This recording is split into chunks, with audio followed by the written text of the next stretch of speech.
Okay guys, this is a quick video just to show you how to put this grid tie charger in for a Honda Insight.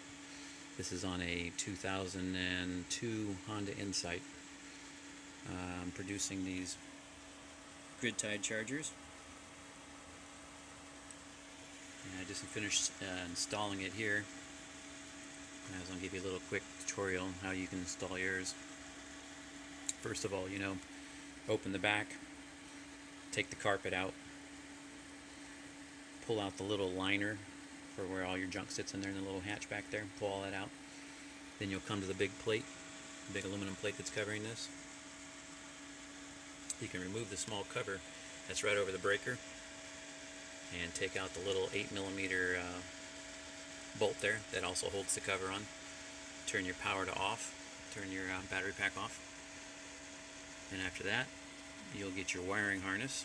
Well, we'll pull off all the bolts around the side here. And there's some bolts up underneath here. You don't have to take the ones all the way off at the edge. The big plate just slides underneath it so you can pull the plate back out. And there's also a small little plate that's mounted on the back side here that you take out. It's mounted right in here. A couple bolts. A couple of these things that pop out, a couple of those that pop out. There's one down there. Then down below, you'll see those holes down there. There's some screws for the top of the lid, which is on the back side here. And there's a Torx. Torx looks like a little star type drive that goes in. I have it marked on mine. Goes in, I believe it on the sides or here. So don't get those mixed up and put those back in the same spot. And after you do that, pull your back lid off, and it exposes your battery here. And what you do is you run your harness. The harness is pre-made, and I have it split into the battery pack and into the fan. And the fan wires are actually blue and black. Blue goes to blue, black goes to black. I have 22 gauge, 18 to 22 gauge taps. I run 18 gauge wire instead of 22, a little less loss. And like I said, blue to blue, black to black. Just tap them together. I just zip tied them there to keep them out of the way. I put a little extra there to make it easier to work with. You strip back this covering that's on the fan. There's a little sheet, little cover right there, and you strip that back. Careful not to harm the wires.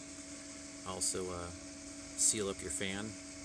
I just use black tape for right now, because there's a big gap around here. It lets air back out, and you want all the air going into the battery pack.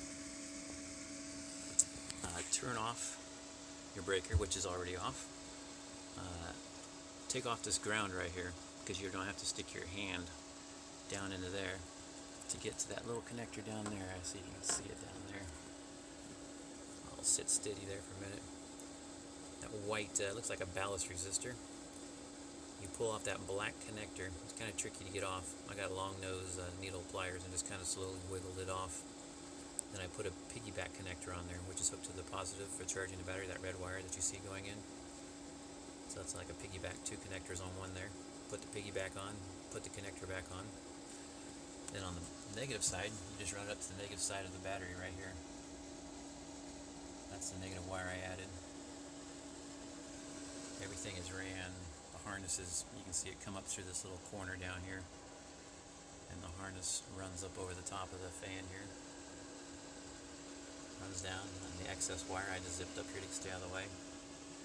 Positive goes down to that white block on the far end, closest to the driver, and your negative goes up there. And this, you can just, the connector I have them marked, fan and battery, and also put a marker on the side so you know not to plug it in backwards, which is hard to do, but someone can do that if they really wanted to. So yeah, you can just tuck this under the side here on your little mat, and you can close your lid. So I plugged it in a few minutes ago. It was at 156. It's now at 157. I only use a 3-digit meter. You really don't need the 4th unless you really want to sit there and watch the tenths go up. But when you get up to 172 to 177 range is when the batteries start bouncing, equalizing themselves. So usually when I get it up to the 73, 74, 75. I'll let it run there for a while and then I'll just turn it off. That's it. Don't try to exceed more than that. And here's the box it's made. You can see it running there. Use a flat power cord so you can close your hatchback on it without smashing the cord every single time and leave that running in your car. Alright, here's a little quick install video.